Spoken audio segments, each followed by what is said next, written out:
పూరా లోకల్. హలాల్ అంటే మొత్తం ఇప్పుడు ఫుడ్, ఇప్పుడు ఇంత పెద్ద భోగాన్లో ఫుడ్ అంటున్నారు, అన్నం వండుతున్నారు, దాంట్లో తీసి ప్లేట్లో వేసి ఇలా తుఫ్ తుఫ్ అని ఇట్లా అంటున్నారు. హలాల్ కాదు, హరాం. అది హరామా?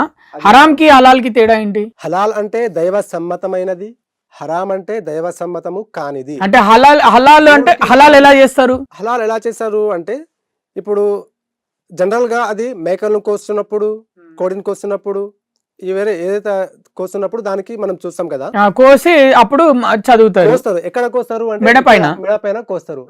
అక్కడ కోయడం వల్ల ఏమవుతుంది అంటే, ఆ యొక్క ప్రాణి యొక్క రక్తం ఏదైతే మాంసంలో చిక్కుకొని ఉంటుంది కదా, ఆ రక్తం కూడా బయటికి మొత్తం కంప్లీట్ గా వచ్చేసేది, లోపల ఒక్క చుక్క కూడా రక్తం ఉండదు. అది హలాల్ అని మన సైంటిఫిక్ గా కూడా ప్రూఫ్ ఉంది, మన ధర్మ గ్రంథాలు కూడా అదే విధంగా చెప్తున్నాయి. మరి హరాం అంటే కొంతమంది ఝట్కా అని కూడా చెప్తారు.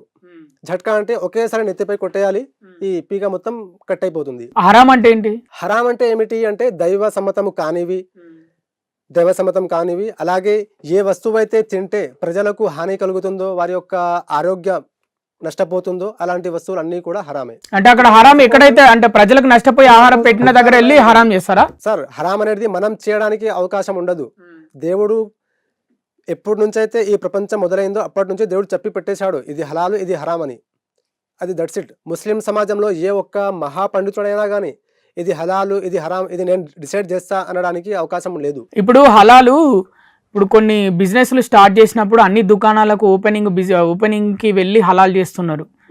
అంటే అవసరమా హలాల్? దానికి బిజినెస్లు ఓపెనింగ్కి కూడా హలాల్ చేయడం, అక్కడికి వెళ్ళి?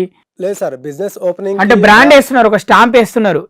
ఆ బ్రాండ్ ఏంటిది మీకు అంటే, ఒక మంచి కంపెనీ ఉంది అనుకోండి, ఆ కంపెనీ బ్రాండ్ చూసి మీరు ఏం చేస్తారు, దానికి కన్ను మూసి విశ్వసించి ఆ బ్రాండ్ యొక్క బట్టలు కానివ్వండి, షూస్ కానివ్వండి, ఏదైనా వస్తువు మీరు తీసుకుంటారు.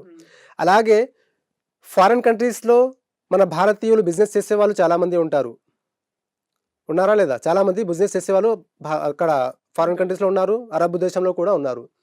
అయితే అక్కడ వీరి యొక్క బిజినెస్ నడవాలి అంటే వాళ్ళు ఏం చేయాలి, ఆ హలాల్ లేబుల్ని వీళ్ళ ప్రోడక్ట్ పై వేసుకుంటేనే వీళ్ళ ప్రోడక్ట్ అవతలకి వెళ్తుంది. అయితే అది బిజినెస్, అది జస్ట్ ఒక బ్రాండింగ్ అంతే తప్ప హలాల్ అని కాదు. లైసెన్స్ లాగా వాడుకుంటున్నారు సార్ హలాల్ యొక్క పేరును, ఆ యొక్క బ్రాండ్ ని లైసెన్స్ లాగా వాడుకుంటున్నారు.